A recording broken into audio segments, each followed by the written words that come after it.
Oi galera, hoje a gente vai apresentar um vídeo que acabou minhas férias já, aí hoje é o último dia de aula minha. É o primeiro. É o primeiro dia de aula minha.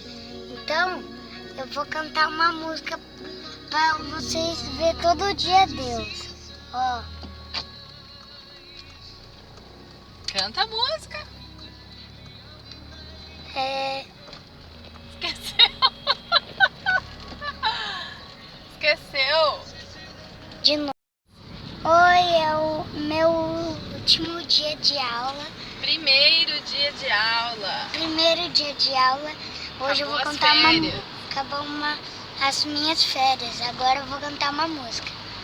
Entra na minha casa, entra na minha vida, mexe com minhas estruturas, sara todas as feridas, me ensina a ser santidade. Quero amar somente a ti, porque o Senhor é meu bem maior. Faz um milagre em mim. Yeah. Para vocês, tá? Agora sobre Zaqueu. Um dia Zaqueu roubava que as pessoas tinham. Ele era cobrador de impostos. Ele era. Aí ele chamou o Senhor Jesus para ir lá na casa dele comer café. Então.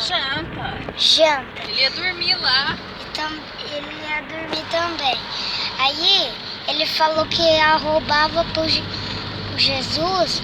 Aí depois ele agradou tudo Jesus. Aí, ele ia devolver para as pessoas. Aí ele devolveu. Aí Jesus ficou feliz. Ele ia colocar tudo que ele pegou das pessoas, ele ia devolver, né, Rian? Aham. Porque não pode pegar as coisas das pessoas. Sem pedir. Sem pedir. Aí Jesus falou o que pra ele? Hoje houve salvação né, na casa de Zaqueu. Por isso que ele fala assim, ó, essa música que você cantou agora, que ele convidou o Senhor Jesus para entrar na casa dele e também na vida dele. Pessoal, tô indo pra minha aula. Beijo, obrigado por assistir esse vídeo.